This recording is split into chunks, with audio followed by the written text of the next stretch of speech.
नाज़रीन आदाब, शान टीवी की स्पीड न्यूज में आपका इस्तकबाल है। मैं फराज जबीन। पेश है आज की खबरें। वज़ीर आज़म नरेंद्र मोदी ने मगरबी बंगाल के आसनसोल में एक रोड शो किया। सड़क के दोनों किनारे अवाम की कसीर तादाद मौजूद थी। वज़ीर आज़म मोदी ने हाथ हिलाकर अवाम के इस्तकबाल का जवाब दिया। बीजेपी दावा कर रही है कि मगरबी बंगाल में बीजेपी की लहर है। रियासत की अवाम तृणमूल कांग्रेस की कभी हिमायत नहीं करेगी। वज़ीर आज़म नरेंद्र मोदी ने फिर एक मरतबा मगरबी बंगाल में डर और खौफ का माहौल पैदा करने और हुक्मरानी करने का ममता बनर्जी पर इल्ज़ाम आयद किया। वज़ीर आज़म मोदी ने हस्बे रिवायत मजहब की बुनियाद पर मगरबी बंगाल की अवाम में तफरीक पैदा करने वाले अल्फाज का भी इस्तेमाल किया। ममता बनर्जी हुकूमत पर मजहबी जुलूसों में पत्थरबाजी और बम फेंकने की हिमायत करने का भी इल्ज़ाम आयद किया है। साथियों, 15 साल तक बंगाल पर कब्जा करने के लिए टीएमसी ने हर हथकंडा अपनाया है। इन्होंने अपनी ही जनता पर अत्याचार किए, भय को हथियार बनाया, सरकारी योजनाओं में सिंडिकेट का भय, धार्मिक यात्रा निकालने में पत्थरबाजी और बमबाजी का भय, चुनाव में आपका वोट कब जाने का भय, विपक्षी कार्यकर्ताओं की राजनैतिक हत्या का भय। लेकिन टीएमसी वाले ये भूल गए हैं कि भय और आतंकी यही मशीनरी पहले लेपपालों के पास थी।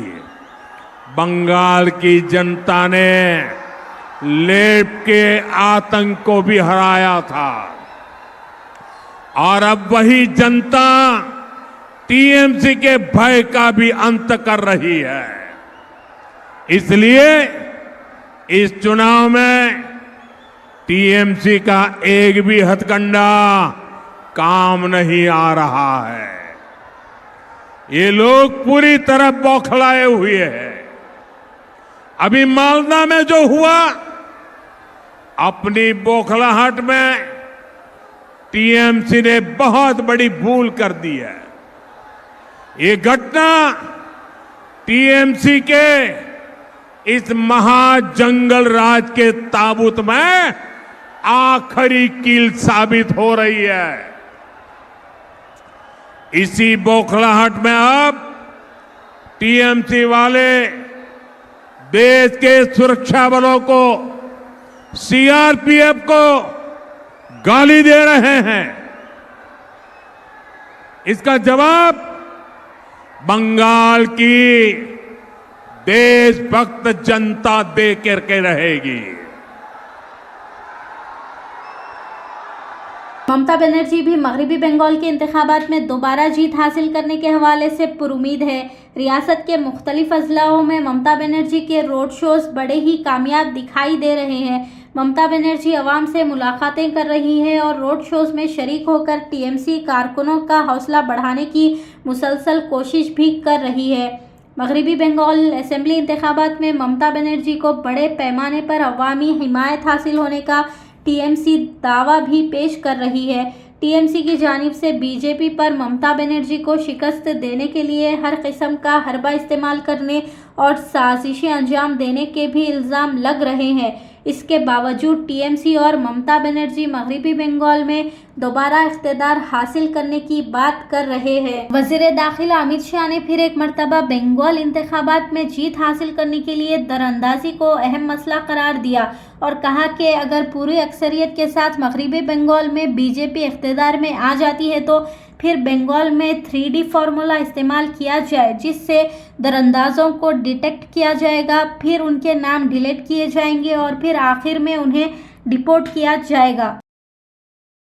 हमारी सरकार घुसपैठ के प्रति जीरो टॉलरेंस की नीति से आगे बढ़ेगी। पूरी जनता कलकत्ता तक बंगाल की जनता के मन में एक भय है कि अगर ये घुसपैठ इसी तरह से चलती रही तो पश्चिम बंगाल का अस्तित्व भी रहेगा या नहीं रहेगा। मैं पश्चिम बंगाल की जनता को भरोसा दिलाना चाहता हूं, एक बार पूर्ण बहुमत की भारतीय जनता पार्टी की सरकार बनाइए। हम डिटेक्ट, डिलीट और डिपोर्ट ये पॉलिसी के तहत चुन कर एक एक घुसपैठियों को बंगाल के बाहर निकालने का काम करेंगे और बंगाल और देश को सुरक्षित। कांग्रेस वर्किंग कमेटी का एक अहम इजलास कांग्रेस पार्टी के हेडक्वार्टर्स इंदिरा भवन दिल्ली में मुनाकिद हुआ। एआईसीसी सदर मल्लिकार्जुन खड़गे की क़ियादत में मुनाकिदा इस इजलास में राहुल गांधी, प्रियंका गांधी के अलावा मुख्तलिफ रियासतों के कांग्रेस कायदीन ने शिरकत की। बड़े और कुछ अहम फैसले इस इजलास के जरिए कांग्रेस पार्टी की जानिब से लिए जाने का इम्कान है। चेयरमैन राज्यसभा सीपी राधाकृष्णन ने नौ मुंतखबा राज्यसभा रुकन नीतीश कुमार को बहैसियत रुकन पार्लियामेंट राज्यसभा हलफ दिलाया। इस मौके पर मरकजी वज़रा निर्मला सीतारामन, जगत प्रकाश नड्डा के अलावा दीगर भी मौजूद थे। हलफ बर्दारी तकरीब में बिहार के होम मिनिस्टर सम्राट चौधरी भी मौजूद थे। वाज़ेह रहे कि राज्यसभा रुकन की हैसियत से इंतखाब के बाद नीतीश कुमार ने रुकने कानून साज कौंसिल बिहार की हैसियत से इस्तीफा दे दिया था। हलफ बर्दारी तकरीब के बाद बिहार में अब नए चीफ मिनिस्टर का बहुत जल्द इंतखाब अमल में आने की उम्मीद में इजाफा हो गया है। चीफ मिनिस्टर रेवंत रेड्डी ने रियासती वजीर आपाशी उत्तम कुमार रेड्डी और दीगर सीनियर ओहदेदारों के साथ कालीश्वरम लिफ्ट इरिगेशन प्रोजेक्ट के मुतालिक जायजा इजलास किया। रेवंत रेड्डी ने ओहदेदारों को कालीश्वरम इरिगेशन प्रोजेक्ट के 3 बैराजों की मरम्मत करने की हिदायत दी। रेवंत रेड्डी ने कहा कि national dam safety authority NDSA की हिदायत के मुताबिक मरम्मत के तमाम कामों में तेजी पैदा की जाए और जल्द अज जल्द काम मुकम्मल कर लिए जाए। गोशा महल असेंबली हल्के में रियासती वजीर पूनम प्रभाकर ने दौरा किया और वहां पर ज़ेरी इल्तिवा मछली मंडी की तामीर का जायजा लिया। पूनम प्रभाकर ने हुक्काम को बताया कि मछली मंडी की तामीर से कबल ही वहां पर मछली फ़रोख्त की जा रही है, जिसके सबब मछली फ़रोख्त करने और ख़रीदने के लिए आने वालों को मुश्किलात का सामना करना पड़ रहा है। पूनम प्रभाकर ने जल्द से जल्द मछली मंडी की तामीर मुकम्मल करने की भी हुक्काम को हिदायत दी।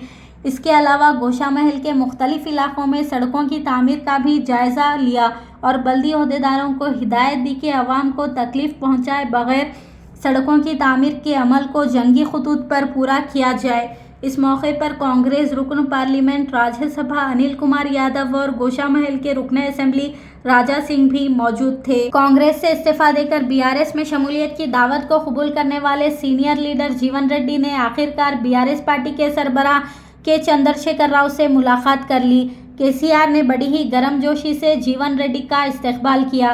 KT रामाराव के अलावा BRS पार्टी के अहम कायदीन इस मुलाकात के मौके पर मौजूद थे। बल्दिया की जानिब से ठेके देने के अमल को अपनी शदीद तनकीद का निशाना बनाते हुए सदर तेलंगाना जागृति के कविता ने कहा कि ऑफिसर्स कमेटी की सिफारिश के बगैर 1148 करोड़ के ठेके दिए गए हैं। कविता ने कहा कि नॉमिनेशंस को ख़त्म कर दिया गया था, जबकि टेंडर के जरिए तरक्याती कामों का अलॉटमेंट होना चाहिए था। GSMC में इस तरह की धांधली की कविता ने सख्त अल्फाजों में मजम्मत की है। चंद्रायन गुट्टा के इलाके में 6 टन PDS चावल जब्त कर लिया गया है। ओहदेदारों ने पाया कि रियायत पर मिलने वाले चावल पॉलिश करके सोना मसूरी के तर्ज पर फरोख्त किया जा रहा था। इस ज़िमन में एक मुकदमा दर्ज कर लिया गया है। पुलिस की छापामारी का सिलसिला अभी जारी है। रियासत तेलंगाना में मंशियात की बढ़ती लानत पर कंट्रोल के लिए खुसूसी टीमों की तश्कील अमल में लाई गई है। इसी खुसूस में हैदराबाद सिटी पुलिस ने हैदराबाद में भी रॉडी शीटर्स के खिलाफ छापामारी की। शहर भर में 1300 मुजरिमों की निशानदही की गई है और 250 से ज़ायद की मंशियात की जांच भी अमल में आई, जबकि बेशतर मुस्बित पाए गए हैं। मुस्बित पाए जाने वालों में अक्सरियत गांजा इस्तेमाल करने वालों की है।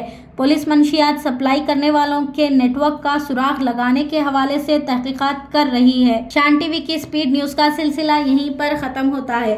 कल दोबारा ताज़ा खबरों और नए मौज़ूआत के साथ हाजिर होंगे।